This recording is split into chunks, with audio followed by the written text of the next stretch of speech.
1993 वाली कहानी दोहराने की थी तैयारी। पुणे पुलिस ने कर दी फेल, 3 संदिग्ध आतंकियों को भेज दिया जेल। बाइक चोरी का ऐसा केस जो पुलिस से एटीएस को ट्रांसफर हुआ, फिर सीधा एनआईए के हाथ गया, फिर खुल गई बड़ी कहानी। इधर दिल्ली से पकड़ाया शहनवाज, उधर जयपुर में हुई बड़ी साजिश नाकाम। वंदे भारत ट्रेन के हादसे का खुला राज।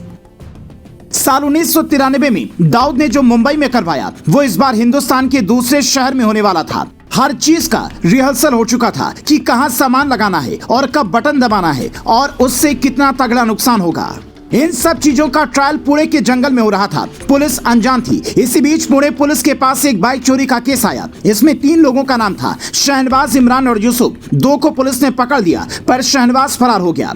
पुणे की पुलिस जिन्हें मामूली चोर समझ रही थी, उन्हें थाने लाई तो पूछताछ में पूरी कलई खुल गई। आनंद फानन में एटीएस के अधिकारियों को बुलाया गया। केस उनके पास ट्रांसफर हुआ था कि दिल्ली में शहनवाज के यहाँ छापा पड़ा तो कई बड़े सबूत मिल गए। पता चला कि इसने माइनिंग में इंजीनियरिंग की पढ़ाई की है, इसीलिए उधर भी इसकी डिमांड ज्यादा है। लेकिन मामला चूंकि 2 अलग अलग राज्यों और विदेश से जुड़ा हो गया था, इसीलिए केस एनआईए को ट्रांसफर हो गया। मतलब बाइक चोरी का एक मामूली सा केस जो हाई प्रोफाइल केस बन चुका था, वो एनआईए के पास पहुंच गया था, जिसमें पूछताछ के लिए उसके पास सिर्फ 2 आरोपी और कुछ सबूत थे। धीरे धीरे पता चला कि शहनवाज ही नहीं बल्कि उसके 2 साथी रिजवान और फयाज भी यहाँ पर छिपे हैं। तीनों पर 3-3 लाख का इनाम रखा गया। एनआईए ने लगातार छापा मारा और तीनों को गिरफ्तार कर लिया। उसके बाद जो राज खुले वो हैरान कर देने वाले थे। शहनवाज ने अलीगढ़ से इंजीनियरिंग की पढ़ाई की, दिल्ली में रहता था, स्लीपर सेल में लड़कों को भर्ती करता था। गुजरात में जाकर इसने रेकी की, वहां की लड़की बसंती पटेल से शादी की, धर्म बदलवाकर उससे मरियम बना दिया। पूरे भारत में ये कई बड़े लोगों को टारगेट बनाना चाहते थे। कई संवेदनशील सामान दिल्ली के घर से बरामद हुए हैं। पर सवाल है कि इतनी गहरी जड़ें हिंदुस्तान में ये कैसे जमा रही हैं? खुफिया जानकारी इकट्ठा करने वाले वो लोग कहाँ हैं जो दुश्मन के मुल्क से भी जानकारियां चुरा लेते थे? अपने ही देश में इतना बड़ा नेटवर्क तैयार करने का काम कैसे चल रहा था? इस सवाल का जवाब भी एनआईए को तलाशना चाहिए। हालांकि असल हैरानी तो तब हुई जब एनआईए ने इधर इसे पकड़ा और उधर राजस्थान से वंदे भारत ट्रेन को हादसे का शिकार करवाने की साजिश का वीडियो सामने आया।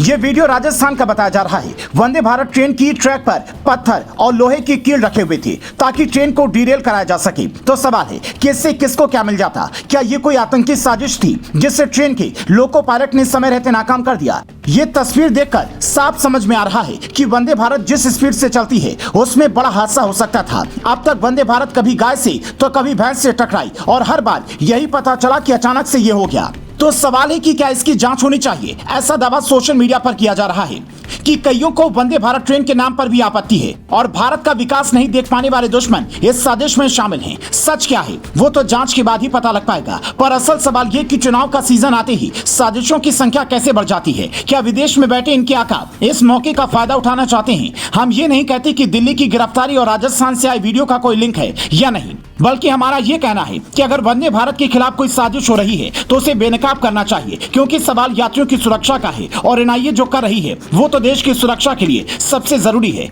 शहनवाज हो या फिर फयाज, पकड़ा जरूर जाना चाहिए।